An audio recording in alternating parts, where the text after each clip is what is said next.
This is Saturday Morning Mysteries. And we're your hosts, Alexis and Grace.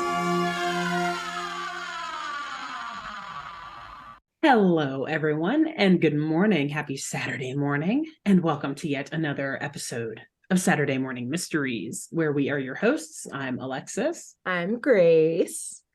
And we're back for more ass-kicking kindergarten girls storytelling and crime-fighting escapades.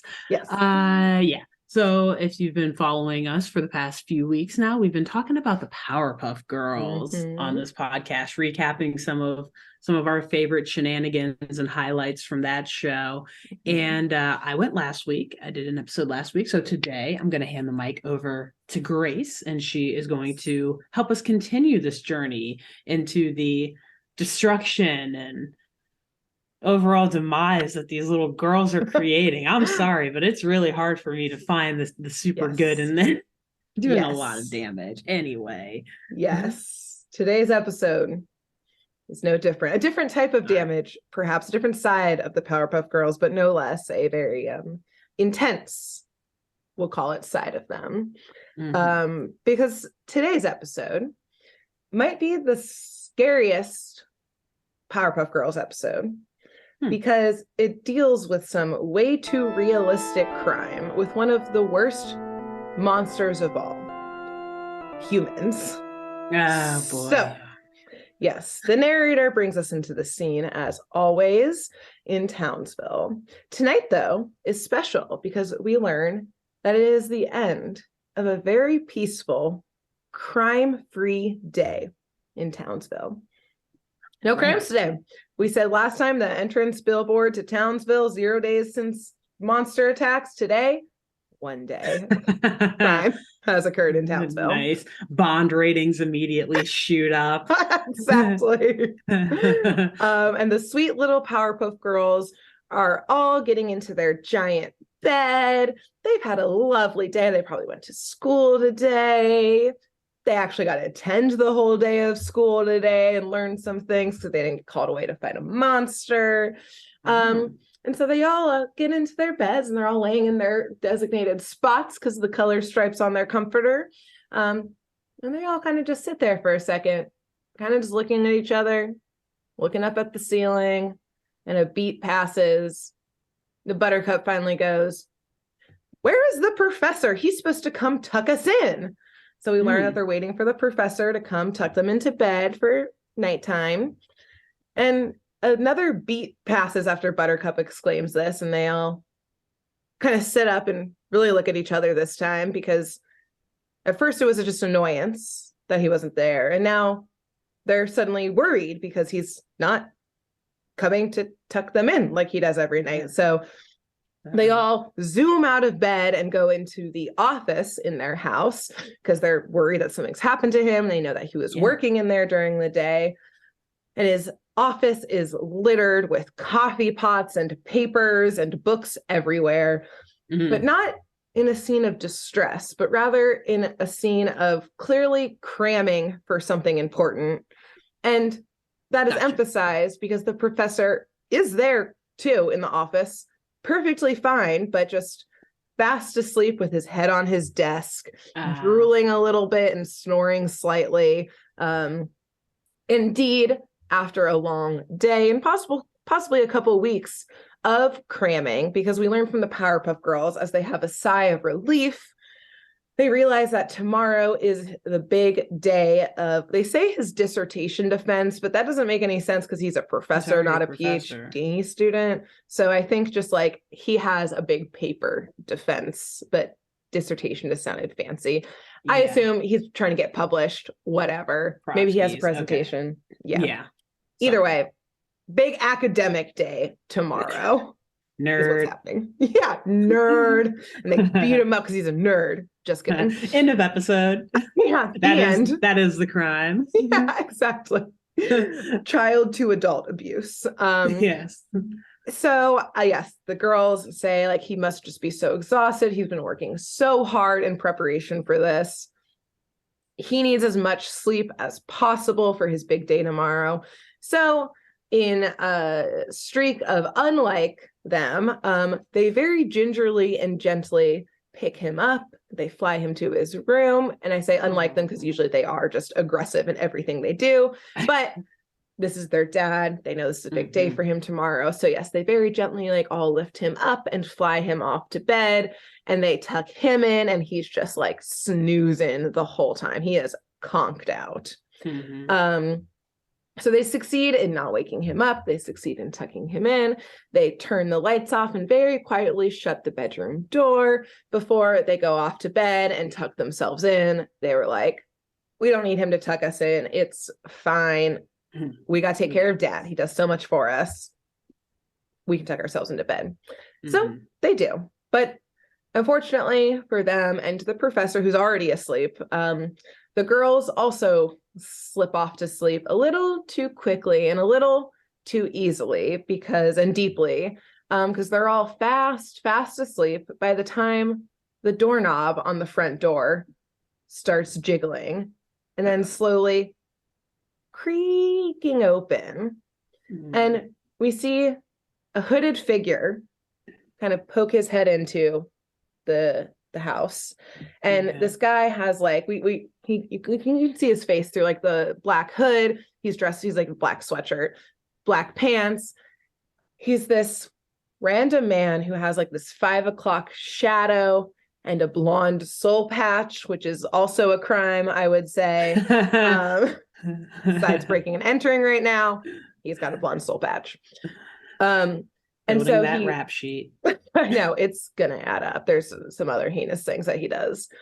So he, again, sticks his head into the front door that he's managed to unlock and open up, and he does a quick sweep of the house, pauses in the darkness, kind of holding his breath for a moment, staying utterly silent.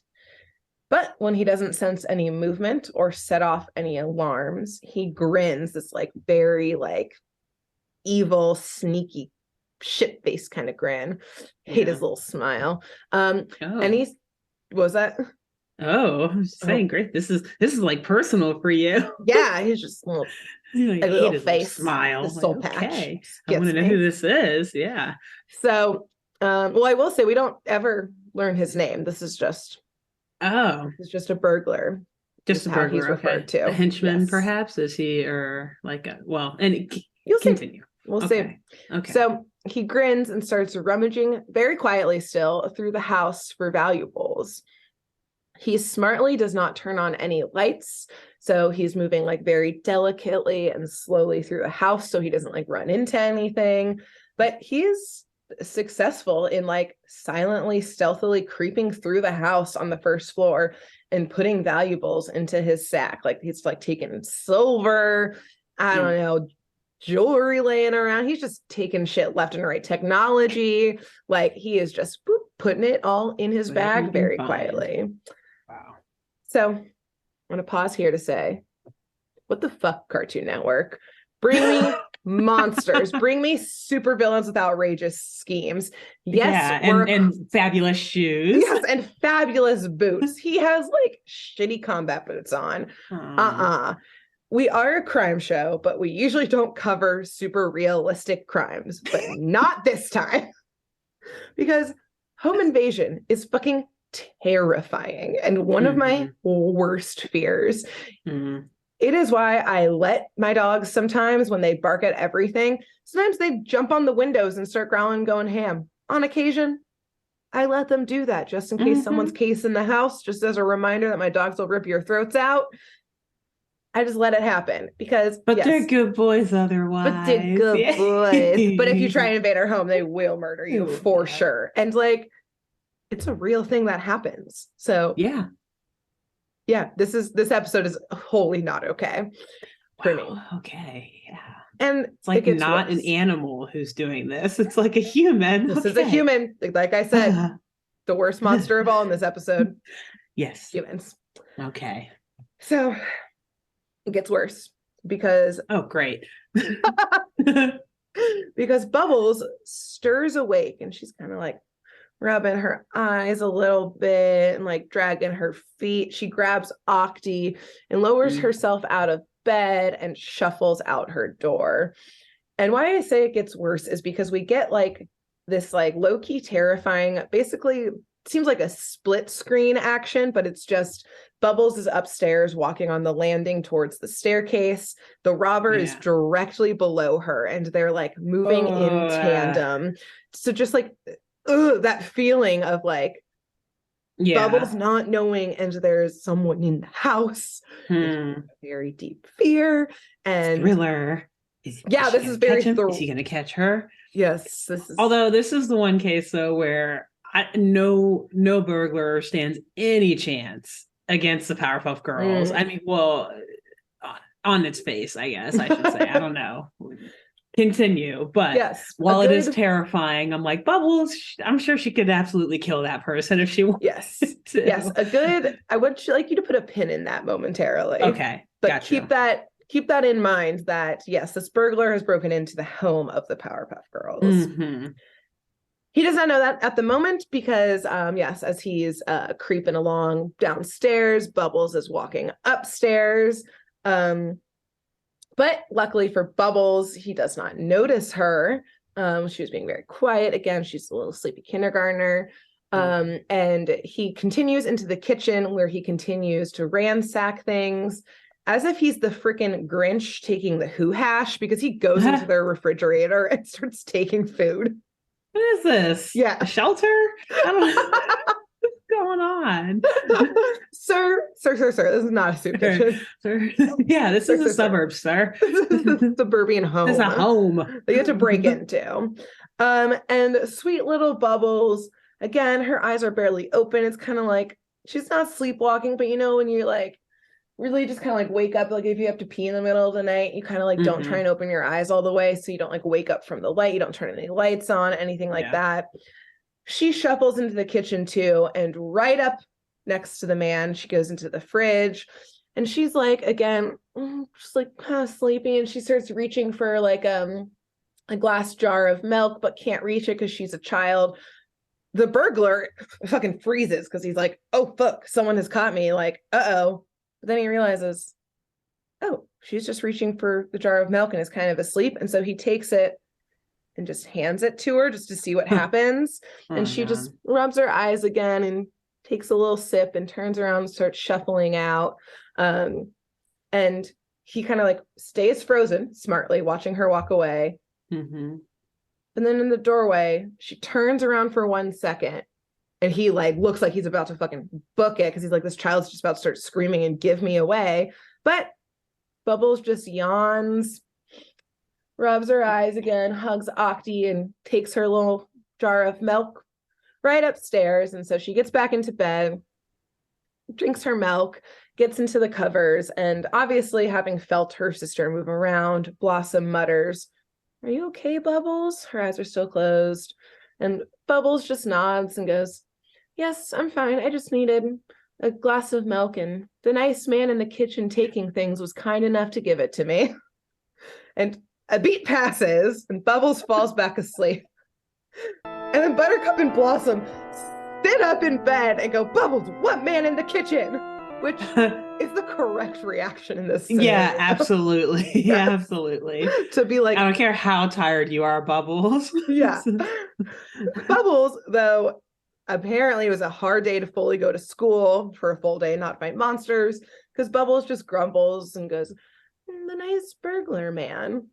And oxymoron. Yeah, exactly. Yes. And so Buttercup and Blossom, once Bubbles does this and they see like how chill Bubbles is, they actually start giggling and kind of poking fun at Bubbles, being like, "Bubbles, you were just dreaming this. Like, you obviously went downstairs to get your glass of milk." But what they really find funny is because they're like, this whole scenario, who in their right mind would try and rob the Powerpuff Girl house? Like, like you said, exactly. Who would come in and try and rob superheroes? And so they're like, "Bubbles, this is obviously just a dream. You were sleepwalking." And Bubbles is starting to wake up now because she's like getting a little progressively angrier at her sisters for making fun of her. And like they all kind of start arguing a little bit because Bubbles is like, "No, that he handed me the milk. Buttercup and Blossom are like, yeah, no one is that stupid to come into our house, until they hear a crash downstairs, which makes all of them freeze in bed because, again, fucking terrifying. There is someone in their house. Mm-hmm. So Bubbles is vindicated. Buttercup, most importantly, yes, Bubbles was right. Buttercup is pissed at the audacity of someone to rob their house and is ready to fucking throw down. But Blossom chills them both out and, first of all, hushes them to be quiet because, one, there's a strange man in their house. They don't want him to know they're awake. And two, the professor needs his sleep. We can't start screaming. We'll wake him up. Okay. Plus, Blossom adds, she thinks this just must be some big mix-up because there's no way anyone would actually be robbing their house. No. He just must be confused, lost. Yeah. Maybe he does think this is a soup kitchen. There's an he just needs help. Yeah, he's hungry. He just needs a snack. He's lost and or hungry. Yes, which, like, okay, Blossom. Bubbles saw him stealing things. Yeah. Whether he meant to be there or not, he still broke in and is taking things in the house. So, like, Blossom, calm down. You should do something about this. Yeah, like, you should be freaking out right now. But all three girls in their PJs, they go downstairs because Blossom's in the lead here, to confront the burglar as he burglarizes things, taking Blossom's lead. They think they can just clear up this whole situation by talking to him. And so he's in the middle of taking things. He doesn't realize that they came downstairs, and he turns around and jumps a little bit because, you know, he's being a little sneaky. And then just like, all like The Shining, you turn around and just like three silent little girls are just standing there with like their huge eyes, just like 3 feet behind you, just waiting for you to notice them. It's terrifying. Where'd you come from? They're triplets too. Right, exactly. They look exactly the same. They're just silent and just staring. I will say Buttercup is like glaring at him. Bubbles is waving because she already saw him. I was like, we've met before. Hi. Hi. Blossom goes, excuse me, sir, do you know where you are? Are you lost? And shaking off. How kind. Yes, she's being very kind. Again, she thinks this is a big mix-up.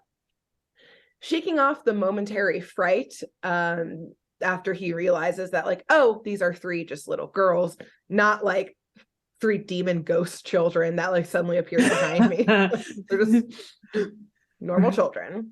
This house isn't cursed or something. It wasn't built on a cemetery, cursed by Native Americans, American Indians or something, leading to the murder of these little twin girls who are haunting this house. Oh wait, they're like corporeal beings. It's fine. Got you. They're not in like gross nightgowns. They're in normal modern day clothes. It checks out. He does notice Bubbles from earlier, who he gave the milk, and so thinking very quickly, he's like, oh, she must have told her sisters that like I gave her a little snack. Great. So he kind of leans down to them and goes, oh, don't worry, girls.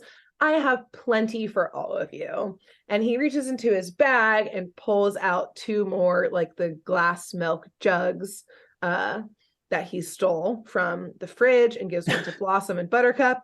How kind. This dude was stealing milk.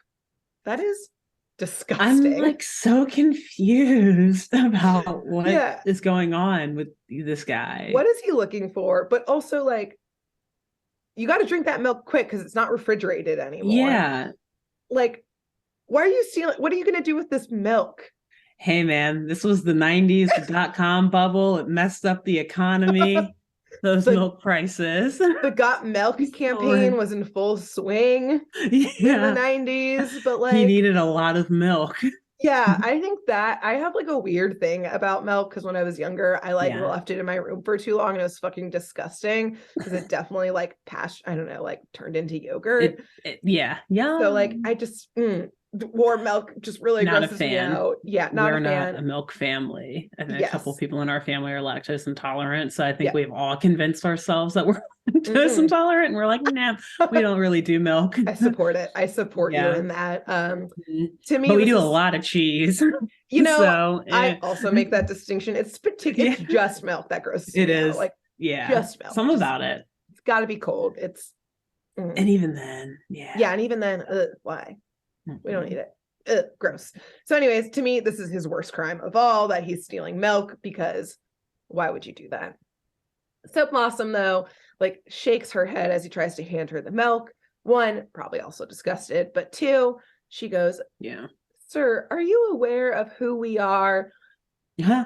But ever confident now in his ability to simply distract and care for, I guess now these just 3 children, again, not demonic ghosts, the burglar cuts her off and just goes, "Tut tut, little girls need their beauty sleep. Back off to bed now." And he like corrals them back into their room, like literally like pushing them, sir, towards their bedroom. Yes, sir, sir, sir, sir, sir, sir. But he tucks them back in, turns off their lights, and shuts the door. Oh my God, that's creepy. That's so fucking creepy. So creepy, because yeah, he like is literally touching them and pushing them into their bedroom. The girls, I will say, are just in their bedroom. Yes, Ew. he's in their room. He now knows where they literally sleep. He tucks them into bed. Ew, yeah. Also says little girls need their beauty sleep. Sir, terrifying. These are improper standards that you're putting onto 6-year-olds. Sir. So many red flags here. There's so many red flags. The girls again are just like, they're actually kind of just shocked by this behavior, because again of the audacity of this man to just it's the audacity for me. Yeah, it's the audacity of just being like, "I'm gonna tuck you into bed, good night." They're just like, "Excuse me, sir." So the burglar, just after he turns off the lights and shuts the door, yeah, it's just like chuckling to himself of just like, those silly little girls, and clearly is just like, I took care of that so easily. Like, they could have really fucked this up for me, but kids these days, so dumb. So again, puts them into bed. He continues going through the house. He goes into the professor's office, where he finds pictures of the little girls. Obviously, the professor has family photos in the house. And he looks at a photo of Bubbles, which creepy, because he like picks it up and pauses for a moment to look at it and be like, "Oh, like, look at this sweet little girl." He starts to steal the photo. Fucking disgusting. Starts putting it in his bag, but he pauses because he looks a little closer at the photo and realizes there's something a little off about little Bubbles in this photo. And he kind of takes a closer look at what I think, side note, is a fucking hilarious photo for the professor to have framed in the house, because it's a picture of Bubbles shooting laser beams in the face of Mojo Jojo. Like shooting beams out of her eyes, and Mojo like getting hit with laser beams. It's just like framed in the house. He's such a proud father. He is a / inventor. He's like, yes. Look at what I'm raising / what I have created. Yes, I'm very proud of my work. Yes. This is actually what his presentation is on. He's meeting with like the Department of Defense or some shit to show them like, look at what I've created. The Manchurian candidate is little girls. Yeah. 1,000%. Yes, that's why the pictures are framed. They're everywhere. Exactly. They're everywhere. Yeah, it's like getting them ready, and then he fell asleep. Yes, it's like you ever seen Ace Ventura: Pet Detective, where he walks into the room with all like the animal heads, and he's just like, and they're flashing to all the animal heads, but it's like photos of the girls murdering supervillains. The burglar's like, oh shit. But I will say, what they meant. Yes, the burglar does kind of like talks himself down, because he's like, this just must be some strange Photoshop of this girl shooting laser cutting edge technology for the day. Yeah, exactly. This is what the professor must be researching. He must be a programmer doing Photoshop. Sure. It's fine. Right. Everything's fine. Yeah. Let me go steal more milk. Yeah, let me just drink some more milk. That'll get me really in the zone. So again, he's like, yes, he's trying to convince himself, but then he also remembers that like it was pretty weird that these little girls were just standing behind me, like silently waiting for me. Like these kids are maybe a little creepy. Why would they have this violent Photoshop photo? And so he kind of decides, like, all right, I should pick up the pace and just get out of here. I'm getting the heebie-jeebies about this house. And this is where his night takes quite the turn. Uh-oh. And the worst monsters of all, humans of all types, come more into the picture because he turns around to see the Powerpuff Girls just all flying, hovering in the doorway, just glaring at him. And he like, again, is like, what? No, I'm imagining this. These definitely are ghost children. Like he kind of just like checking the air beneath and below them, and they're just getting like angry, like their arms are all crossed, like they're just getting angrier and angrier. And he's like, oh, I really got to be going. I have another appointment to get to. And he starts like backing out towards like one of the doors, but as soon as he like turns to like open the door, Bubbles is there, just like, oh shit, staring at him. And then he starts backing up again, being like, oh, I have a train to catch, actually. He's going towards another door. And then suddenly Buttercup is there, just getting closer to him and saying, there's no trains in Townsville. And just like, oh my God. Glaring. And so now he's like, actually terrifying too. Yeah. So now he's like, no trains in Townsville. Okay. Yeah, you're totally right. For sure. And he sprints towards the back door because he does not know what the fuck he has walked into, but knows he needs to get out. It ain't good. So yeah, the back door is like these glass sliding doors, and he starts to fumble to unlock them. And then from overhead, all he hears is, "But Burglar, you just got here." And Blossom shoots laser beams onto the metal of like the door to melt the like door together. So he literally cannot open it and just fuses it shut. Oh my God. Oh my God. This is, I fear for this burglar now. The tables have turned in my eyes. I'm like, wait, no, let him out alive. Yep. So we briefly also get the contractor on the phone, fix that door tomorrow. The contractor's like, keep me in good business. Yeah, right. House calls, love them. We briefly zoom out of the house and just hear a scream from the burglar because yes, he realizes he is now trapped in this home with these supernatural, maybe demonic ghost children. He is not sure what still doesn't know is happening. For a moment, we do see the professor kind of like stir in his bed and like mutter a little bit after the scream, but no, he was just dreaming and he kind of falls right back asleep. But meanwhile, this scream from the burglar has extra pissed off the girls because they do not want to wake up the professor. So the burglar fucking books it and hides. And we follow each one of the Powerpuff Girls slowly flying through the house, going, "Yoo-hoo, dear burglar, where are you?" And like going around corners, checking in closets, being like, come out, wherever you are. Again, who's scarier in this episode? I don't know. We already know. I think we know. Yes. I mean, the burglar was only taking milk. He just wanted some milk for maybe his porridge or something. Which is, it also kind of makes him scarier in a way too, and though. He's definitely creepy. Again, creepy grins happening, tucking the girls in patch, big no-no. But he was ready to leave. But they said, "Sir, we're locking all of They're about to murder this dude. They're like out to kill him." Yes. Are they in Texas? Is Townsville in Texas? Can you do that there for breaking and entering? Yeah, stand your ground. Yeah. But like the worst case scenario of it.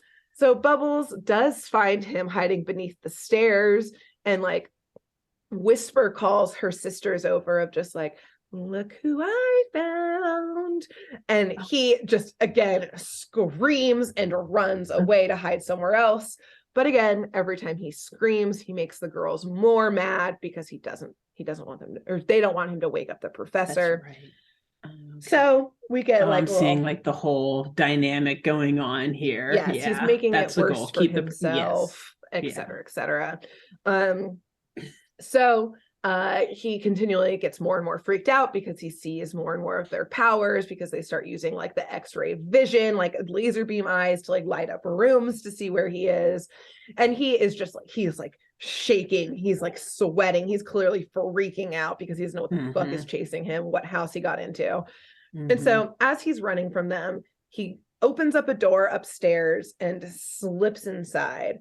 And when he looks behind him, we just see him like look behind and then like look towards the door he just shut.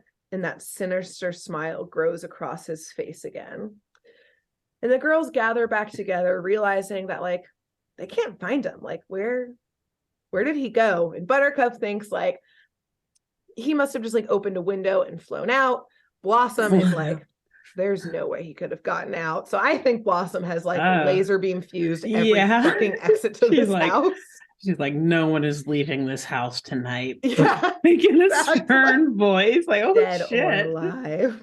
Like, Blossom is fucking shutting this shit down. At this point, yeah. She's like, no, this dude, he's making a mockery of us. He's going to kill him. I mean, trap him. I mean, we just want to corner him and then call the rightful authorities. Him. Yeah. Not throw him. Weld the doors and windows shut. Use them.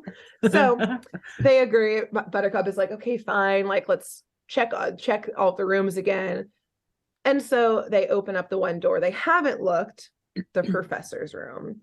And all we see Buttercup standing in the doorway. And this is when I was like, this would be an incredible horror movie, because all we see is like Buttercup in the doorway. All of a sudden she starts shaking, tears start rolling down her cheeks, and she's just like stammering at what she sees inside. Wow. Blossom and Bubbles fly over to like see what's up and see this like incredibly disturbing scene, because right at this part again I was like, is this about to turn into an actual horror movie? Because we see already is Burglar on top of the sleeping professor with his mouth like wide open and only inches away from the professor's head, to which I was like, is he a fucking cannibal? Like, that's what I was like, is this a monster? Did him possess someone else? What is happening? To eat the professor, and like truly again gory horror movie situation. But instead he turns towards the girls and says, and he's like shaking violently at this point, and says, one more step forward and I'll scream your daddy's head off. Oh yes, aka he's right next to his ear. He's going to scream to wake the professor up. But again, the whole setup, the physicality of this situation is just terrifying. And like, the hood is off, like or maybe it's on, but it's like disheveled. His eyes are huge and like unblinking, like he is losing it. Also, what the fuck did the professor take to be that hard asleep? And where does one find that?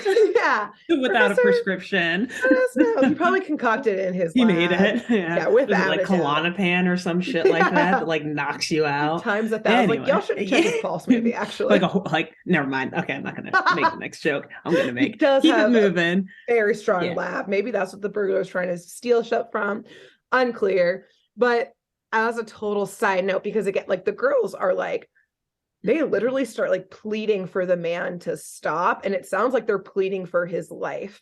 And they're just like, please, no, please don't do it. Like whisper screaming, which like, again, the man is like the burglar's eyes are huge. It reminds me of you and I. You're like, I'll do it. I'm crazy. I'm like, crazy. The energy he's bringing right now, because he's just like next to the professor's ear, like shaking, just like, I'll do it. I'm crazy. Man on his last leg, like his last hope, the last thing he can do, back up against the wall. Truly, he's like, these ghost demon children are gonna fucking kill me. This is my only way out of here. My only way out, my only leverage at this point.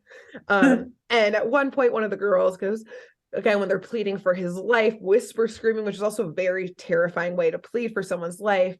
Go, please no, he's tired. And this is like the last straw for the burglar. Like his like pupils just dilate and his eyes start twitching and he goes, he's tired. What about me? I've been trapped in this house with this freak show all night.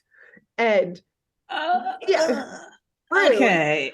First of all, yes, rude. Second of all, no one invited you here, buddy. You came into this house, sir. Yeah. You broke into their home. Yes, they're very terrifying little children. You don't know what's going on. He was in the initial wrong here. Yeah. But the way the situation escalated was unexpected, I would say. Yes. Yeah. For the burglar. Yeah. So the burglar though at this point, he's not waiting to see what happens next. He is like, this has gone too far. They're gonna fucking kill me. So he turns back to the professor to scream in his face and wake him up. But the professor, again, stirring in his sleep now all of a sudden, sits up and fucking punches the burglar in the face, sending him flying across the room. The professor just lays back down, falls back asleep, and the girls at this point, we see them literally chuck his body onto the front lawn, yelling, "And stay out!" So they just kicked him out of here. Yeah. The burglar, we do see he is very distraught. He's definitely kind of lost it at this point. He doesn't know what the fuck just happened to him. But apparently, whatever his situation is desperate enough that he needs one more last heist. And oh my gosh, this dumbass burglar turn towards his next target, which we see him look towards Mojo Jojo's giant tower in the middle of town. And that's the end. So if the Powerpuff Girls didn't kill him, Mojo definitely will. He still has some of those Doberman pinchers ready to attack. Ready to eat it. That's it. That's what I'm saying. Okay. That dude, first of all, did not learn his lesson. No lessons. Because here's the thing. If you run into the Powerpuff Girls in a pretty innocent looking suburban home, what makes you think you're not going to run into something evil at like an observatory type thing sitting on top of a mountain and not all just isolated? Exactly. Not just an observatory, but on the top of a mountain. Like it's not just a building. It's like this black and red jagged mountain with the observatory on top. Set away from town. Yeah. Very evil looking. That's clearly the next place I should go. I think he's an out of towner because he clearly does not know who the Powerpuff Girls even are or who Mojo Jojo is, because it's, again, we said it before, hiding in plain sight. But he must be thinking like, okay, this is opposite day, that the safe houses are fucking terrifying. Let's go for the scary looking one. Exactly. It's probably chill. So no, every house in Townsville is dangerous. It's a murder trap. In one way or another. Townsville is bloodthirsty, and they look for any chance to spill blood. It's actually crazy though. You're not wrong. Because the people there, like the villagers, the townsfolk of Townsville, like cheer at the violence and like the destruction that the Powerpuff Girls caused. So they're probably like, I don't want to know what's going on in like all of their basements. The Townsville, again, on the billboard after like Days Since Monsters attack and that kind of stuff is, and like beyond like whatever the slogan we came up last time is, the Townsville like town crest maybe says there will be blood. Yeah. And that's their motto. Yeah. So man. It's true.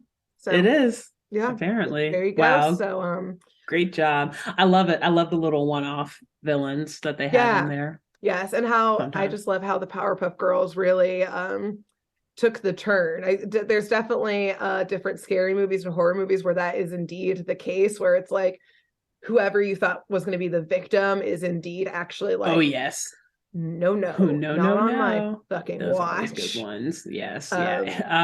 Home Alone is one of my favorites. For example, Kevin McAllister is quite literally the psycho. That's true. I mean, this was like maybe loosely inspired by maybe this actually was a Christmas episode. Yeah, this is it's like Home Alone's a Christmas movie.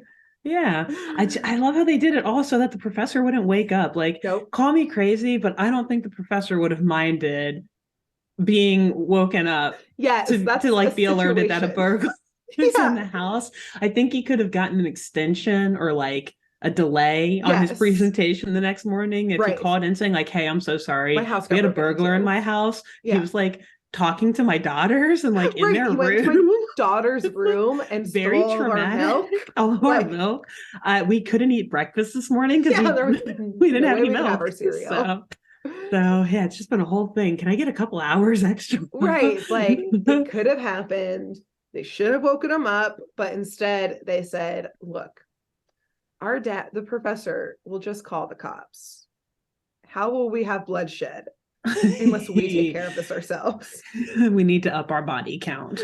Exactly. This was, it was a crime-free day, so they were hungry. True. I think hungry. Like, we have not beat the shit out of anyone today. Man, we got to do this real quick, but quietly. Get it, but really quietly in the creepiest way possible. So, yep, that's our episode. Amazing. We will be back as always next week with another Powerpuff Girls tale. But between now and next week, Bird, who should our listeners tell about this show? Oh gosh, let's see. I think this week you should tell your whatever the representative or whoever the representative of your home security company is. Call got an alarm system. Yeah, call customer service.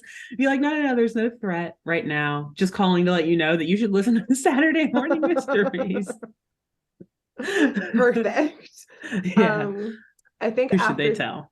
After that, go to your neighbor's house. See if they're home to tell your neighbor. If they're not, start knocking on. If they don't answer the front door, maybe knock on the windows. Maybe see if one of those windows is open. Just let yourself in. Tell them. Yeah. But remember, we're not liable for anything that happens. At that just point. Leave a note on their desk saying, "Hey, watch Saturday." Use a red pen and or write in all capital letters. Even watch Saturday Morning Bring Mysteries. the note with you. Magazine cutout letters. Yeah, it's good for the environment. Rather instead of like just tossing those magazines, cut out the letters and create a note with it. It's cute. Yeah. It's a nice arts and crafts project. And then just like pop open that back window, climb on in.